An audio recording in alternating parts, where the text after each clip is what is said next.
I done had a birthday, I done been to a funeral, I'm home. I even been to the grocery store, and I picked up my 40 things of water, and I almost fell. Get up, it's time for a night with New. Man, I stole my car. God damn. Hey, boy, like, what's going on with you? Like, still know I'm new. With her fingers deep off in her jeans. We had to yank my wig off and threw it across the room, y'all. I need your help. Stop all that rain. Like, yeah, you on the rest, y'all. Like, pick the fellas up. So, like a dog, I let him drive my car. God damn. It was tearing me up in front of my homegirl. I know that right.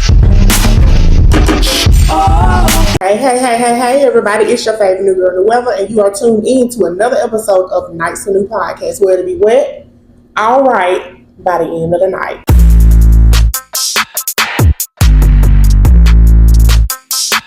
So let's go and start off with what's new. I know that I'm not really well versed in this area, so if you have any type of information on this or know something, like, let me know in the comments. Because this lady had just had a baby. She had a C-section. An altercation had transpired between her and the nurse, and then she no longer felt safe in that situation, in that environment with the nurse. So because of that, she wanted to be discharged from the hospital and also remove her baby as well. The nurse is telling her that she can't take the baby with her. They have to have the baby for at least 24 hours, but she has to go. For context, this is a black mother and a white nurse. Now, I want my baby.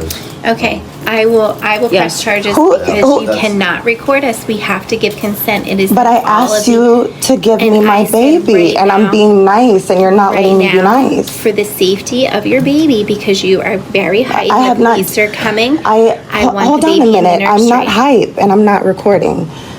I'm not hype. I said I want you to take your hands off so I can. I call the police and I just want to leave. That's all I'm saying. But you can leave. Baby will have to stay here. No, the baby stays for 24 hours. 1 second.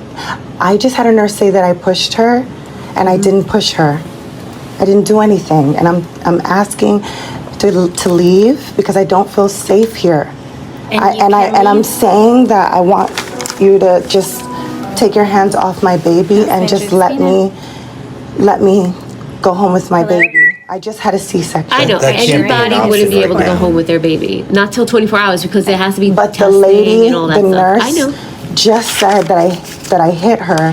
That's why we're trying to resolve that issue. I did not hit anyone. I'm not a violent person, and I just want to go home with my baby. I don't feel safe. The baby has to be here for 24 hours. I understand that. Two things. The entire time while this was happening, she was telling that lady that she needs to calm down and she's being aggressive and distant. Why is that always a narrative when it comes to black women? How come anytime it's a black woman against anybody else, it's always that we're loud, belligerent, and aggressive? That lady is very calm, in my opinion. She's not being loud. She's not being belligerent. She's not being aggressive. She's not being any of those things. Also, throughout the duration of this video, the baby is in the, I'm going to say bassinet because I don't know the word. The baby is in the bassinet and the nurse has both of her hands cradled over the top of the baby the entire time while this exchange is happening. Girl, get your hands off my goddamn baby. Somebody said that she hit one of them. Whether that happened or not, I don't know. Do they legally have the authorization to be able to hold the baby for 24 hours after delivery? Or if she does want to leave, can she with the baby? I do know that when it's a situation like it's a premature baby and stuff like that, a lot of times they can't leave right away, but that's because they're straight into like the NICU and stuff like that. In Indianapolis, there was a 21-year-old that lost his life over a road rage situation. 21-year-old Kentrell Settings was driving a car along with his girlfriend. They were at a red light. Found this woman who was 23-year-old Deborah Benefield. Light turned red. He honked the horn. She would not proceed with driving even though the light was green.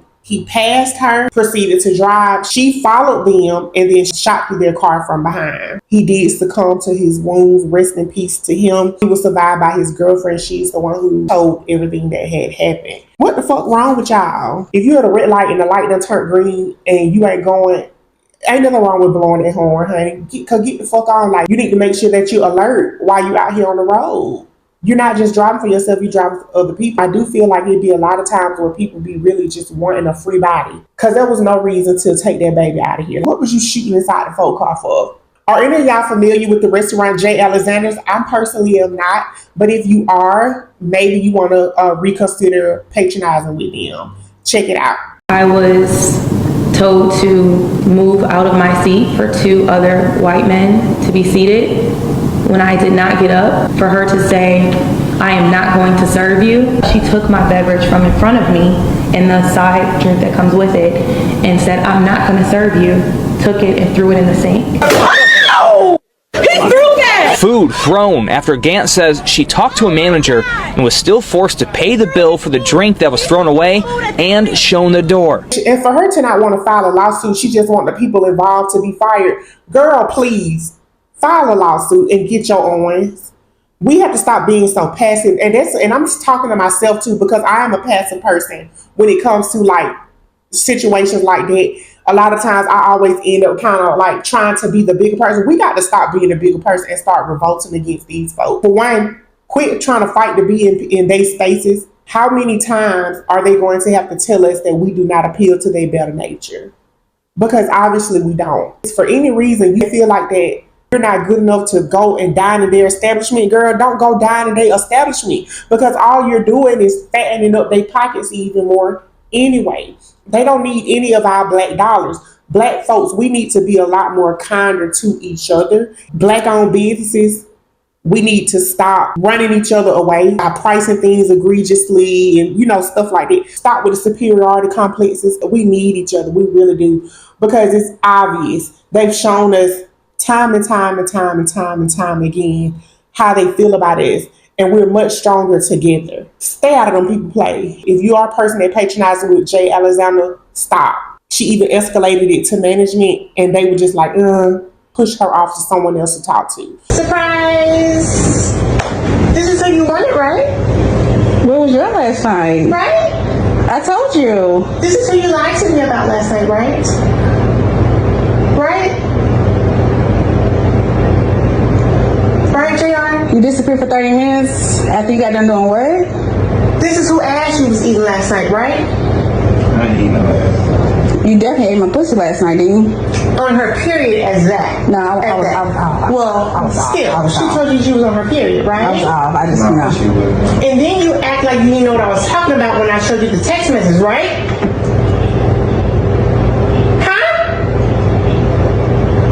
Keep it real, because I never said I wanted to have a relationship with you. If you just want to fuck, that's all you had to say.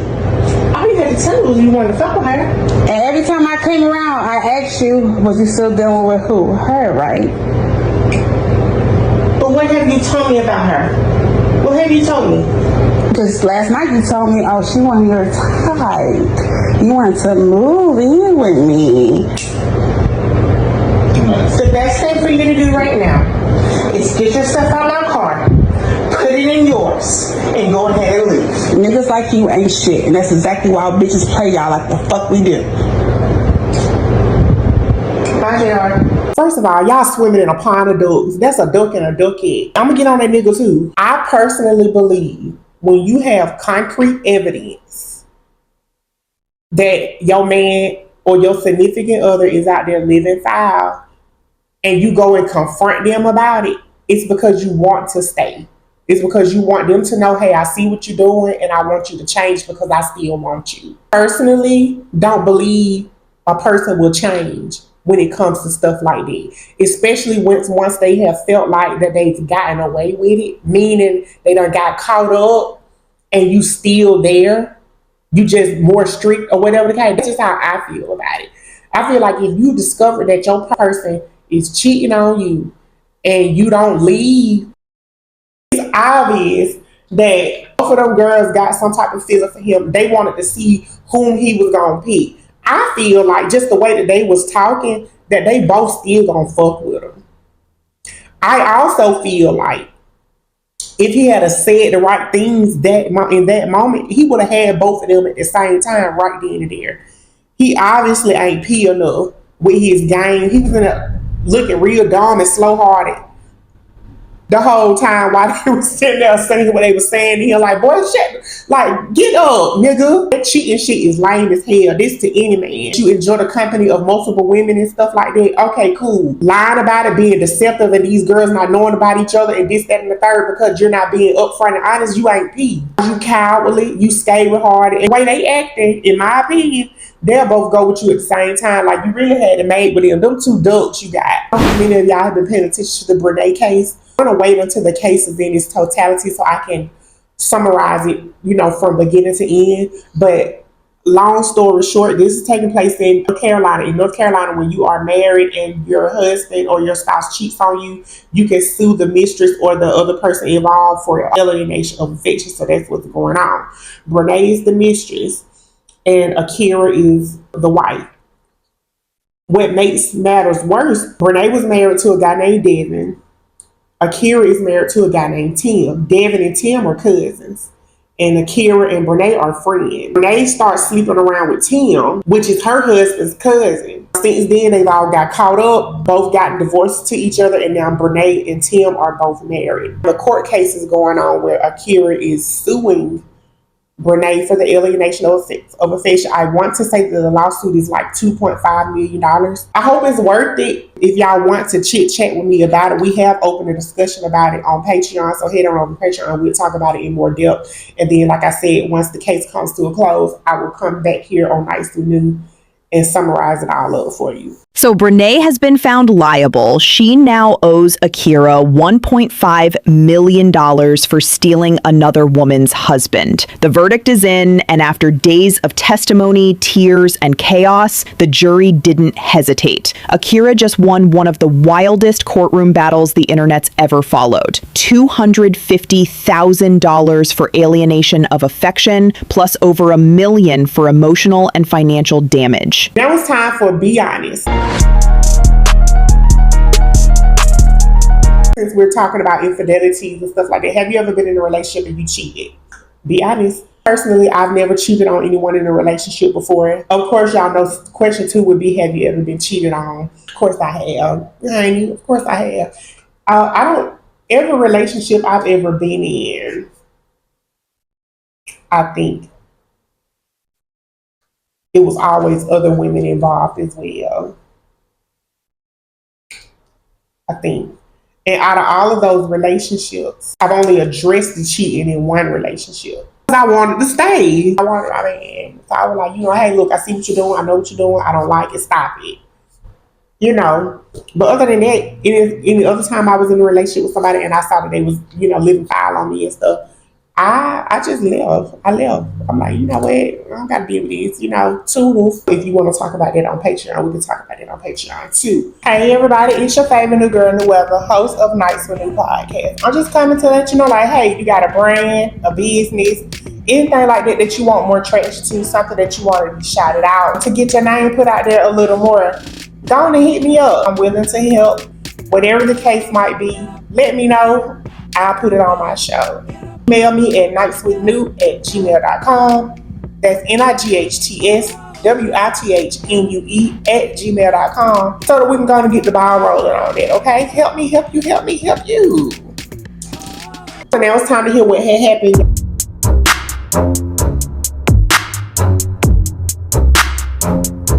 Y'all already know the drill. If you have a What Had Happened story, be sure to email me at nightswithnue@gmail.com. That's nightswithnue@gmail.com. Keep the email short, sweet, and to the point.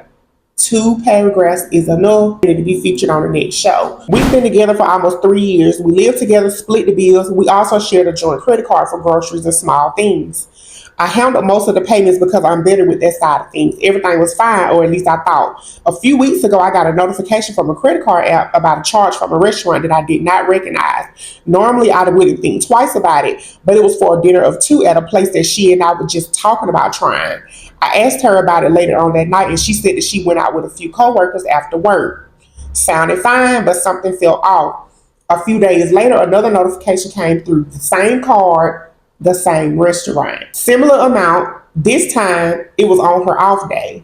So, Shawty, how you gonna sit there and say, okay? I didn't say anything right away. I just looked at the statements. And sure enough, there were a few more random charges from bars and cafes near her office. I finally asked her directly, and she started crying.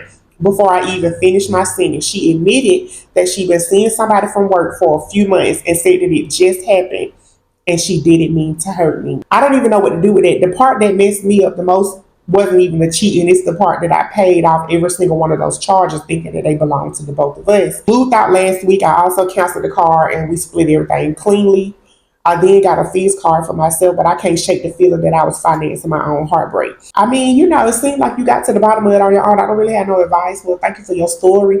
I will say this. One thing that bothers me when people say it just happened, I feel like if you're going to say something like it just happened, that makes me believe it was a spur of the moment or an impulsive decision, meaning that it happened just one time. But how can you say that it just happened, but you also was seeing that other man for like a few months? Wait, also, ladies, why do we do that? How come when we be wrong, the first thing we want to start doing is cry? Don't be crying now. You weren't crying when you was out there spreading it. Why we boo-hooing now? I feel like you did the right thing on the other side of it.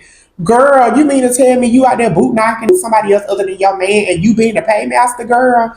What the fuck you mean you out there paying for dinner? Girl, what? Did I know personally that is married. They've been married for a long time. She had started cheating on her husband. It was very apparent to me that the dude that she was cheating with was very much so crackheaded, didn't have no job, still stayed with his mama. Her husband, you know, worked, took care of their kids, paid out the bills. She didn't want for nothing when it came to the husband. The dude who she was cheating with had put hands and feet on her. I had said to her, maybe because I'm not a cheater, I personally don't understand cheating on your significant other and you're not cheating up. If your husband is doing all of these things, why would you go and deal with the polar opposite, crackheaded bum who stays with his mom? It got to be because the yay was good as hell. More than likely, the husband don't know how to put it down. That's what I'm assuming. A lot of the times when a man don't have anything going for themselves, they can most definitely tell me. So I'm almost certain that that's about what it is. But still, at the end of the day, like, you're putting up with and tolerating stuff from this other man that you wouldn't even tolerate from your own husband. Because I asked her specifically, like, you know, has your husband ever put his hands on you? You know, she's like, hell no, he know better. Okay, so why would you let this man do it? I don't get it. What are y'all thoughts? That's all I have for y'all tonight. Thank y'all so much for tuning in to another episode of Nights with Who. A night. If you made it this far, thumbs up the video, comment a boot emoji, and make sure you subscribe. My Patreon shout out for the week is Chris B. If I've ever had a super fan, Chris would be that. Chris literally follows me on every social media platform that I have. I love you for that, Chris. Thank you so much for your continued support. I just want you to know that you are appreciated and you don't go unnoticed. All right, y'all, till next week.